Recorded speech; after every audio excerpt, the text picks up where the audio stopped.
હું છું પ્રિયંકા વાજા. તમે જોઈ રહ્યા છો સિટી કવરેજ ન્યૂઝ. આજના મુખ્ય સમાચાર. પ્રી મોન્સૂન કામગીરીના નામે ખરેખર કામ થયું છે? પ્રથમ જ વરસાદમાં ગંભીર અકસ્માતોએ મનપાની કામગીરી સામે સવાલો ઊભા કર્યા છે અને નાગરિકોના જીવ જોખમમાં મુકાયા છે. જૂનાગઢમાં વરસાદ શરૂ થતાં જ મહાનગરપાલિકાના પ્રી મોન્સૂન કામોની વાસ્તવિકતા સામે આવી છે. શહેરના હાર્દસમા આઝાદ ચોકમાં વરસાદી પાણીથી ઢંકાયેલા ખાડામાં બાઇકનું આગળનું વ્હીલ ફસાઈ જતા દંપતી અકસ્માતનો ભોગ બન્યું છે, જેમાં બાઇક ચાલકને માથામાં ગંભીર ઈજા પહોંચતા હોસ્પિટલમાં ખસેડવામાં આવ્યા છે. કરોડો રૂપિયાના પ્રી મોન્સૂન કામોના દાવા વચ્ચે શહેરના મુખ્ય માર્ગો પર જોખમી ખાડાઓ યથાવત રહેતા મનપાની કામગીરી સામે ગંભીર સવાલો ઊભા થયા છે. જોશીપરાના ઓઘડનગર અને અક્ષર મંદિર કલેક્ટર કચેરી રોડ પર પણ ખાડાના કારણે અકસ્માત જેવી પરિસ્થિતિ સર્જાતા ચોમાસાની શરૂઆતમાં જ નાગરિકોની સુરક્ષા અંગે ચિંતા વધી છે.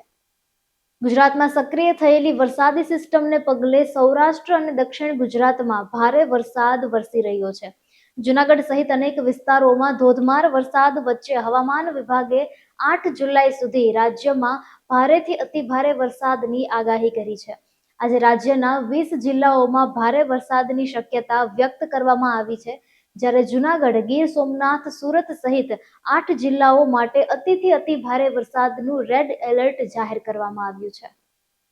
જૂનાગઢના ચોબારી રેલવે ફાટક નજીક અજાણી મહિલાએ ટ્રેન નીચે ઝંપલાવી આપઘાતનો પ્રયાસ કર્યો હતો. ઘટનાની જાણ થતાં 108 ઇમરજન્સી ટીમે સ્થળ પર પહોંચી મહિલાને પ્રાથમિક સારવાર આપી ગંભીર હાલતમાં જૂનાગઢ સિવિલ હોસ્પિટલમાં ખસેડી હતી. પ્રાથમિક તપાસ મુજબ મહિલાએ ટ્રેન આવતા ઝંપલાવ્યું હોવાનું સામે આવ્યું છે, જ્યારે રેલવે પોલીસે ઘટનાની વધુ તપાસ શરૂ કરી છે. જૂનાગઢ એસઓજીએ જોશીપરાના અકરમ રફીક દોમાનને 2.250 કિલો ગાંજા સાથે ઝડપી લીધો છે. આરોપીએ પોસ્ટ મારફતે ઓડિશાના ઉપેન્દ્ર શાહુ પાસેથી ગાંજો મંગાવ્યો હોવાનું તપાસમાં સામે આવ્યું છે. પોલીસે 1.12 લાખનો ગાંજો, 2 મોબાઈલ અને 1 મોટરસાયકલ સહિત કુલ 1.62 લાખનો મુદ્દામાલ જપ્ત કર્યો છે. આરોપી સામે એનડીપીએસ હેઠળ ગુનો નોંધી ઓડિશાના સપ્લાયરને ઝડપી લેવા માટે તપાસ શરૂ કરી છે. કેશોદના અંડરબ્રિજમાં તાજેતરમાં માસ્ટર ટેકનોલોજીથી કરાયેલી મરામતની કામગીરી પ્રથમ જ વરસાદમાં નિષ્ફળ સાબિત થઈ હોવાનું સામે આવ્યું છે. નવા સ્લેબમાંથી પાણીની ધારાઓ વહેતી જોવા મળી હતી અને અંડરબ્રિજમાં ફરી પાણી ભરાવવાની શરૂઆત થતા તંત્રના કાયમી ઉકેલના દાવા સામે પ્રશ્નો ઊભા થયા છે. કરોડોના ખર્ચ છતાં સમસ્યા યથાવત રહેતા સ્થાનિકોમાં ભારે રોષ ફેલાયો છે અને કામગીરીની ગુણવત્તાની તપાસ સાથે જવાબદારો સામે કાર્યવાહી કરવાની માંગ ઉઠી છે.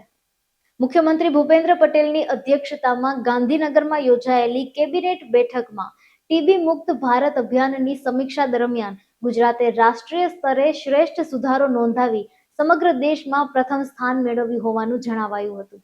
વર્ષ 2015ની સરખામણીએ 2024માં રાજ્યમાં ટીબીના નવા કેસોમાં 34% અને મૃત્યુ દરમાં 37%નો ઘટાડો નોંધાયો હોવાનું પ્રવક્તા મંત્રી જીતુ વાઘાણીએ જણાવ્યું છે. ટીબી મુક્ત ભારત અભિયાન નરેન્દ્ર મોદીના મહત્વાકાંક્ષી અભિયાનનો જ એક ભાગ છે. પ્રધાનમંત્રી, મુખ્યમંત્રી અને મંત્રીઓને ગંભીર ગુનાઓમાં સતત 30 દિવસ સુધી કસ્ટડીમાં રાખવામાં આવે તો પદ પરથી હટાવવાની જોગવાઈ ધરાવતા 130માં બંધારણ સુધારા વિધેયક અંગેની સંયુક્ત સંસદીય સમિતિ 17 જુલાઈએ પોતાનો અહેવાલ લોકસભા સ્પીકરને સોંપે તેવી શક્યતા છે. સમિતિ આ વિવાદાસ્પદ જોગવાઈ યથાવત રાખે તેવી માહિતી સામે આવી છે, જ્યારે આ વિધેયક સંસદના આગામી ચોમાસુ સત્રમાં રજૂ થઈ શકે છે. કેન્દ્રીય ગૃહમંત્રી અમિત શાહે ગયા વર્ષે આ વિધેયક રજૂ કર્યું હતું. વૈશ્વિક ભૂ રાજનીતિક તણાવ અને નાણાકીય બજારોમાં અનિશ્ચિતતા છતાં ભારત વિશ્વમાં સૌથી વધુ રેમિટન્સ મેળવનાર દેશ તરીકે આગળ રહ્યું છે. એપ્રિલ 2025માં $9.4 અબજની સરખામણીએ એપ્રિલ 2026માં વિદેશથી ભારતમાં આવતી રકમ 70%થી વધુ વધીને $16 અબજ પહોંચી છે. અમેરિકા અને યુએઈ સહિત ખાડી દેશોમાં રહેતા ભારતીયોએ મોટી માત્રામાં નાણાં દેશમાં મોકલતા ભારતે રેમિટન્સમાં વૈશ્વિક સ્તરે અગ્રસ્થાન જાળવી રાખ્યું છે. સિટી કવરેજ ન્યૂઝના ડેલી અપડેટ માટે અમારી ચેનલને લાઇક કરો, શેર કરો અને સબસ્ક્રાઇબ કરો. આવતીકાલે ફરી મળીશું નવા સમાચારો સાથે. City coverage news, Junagadh.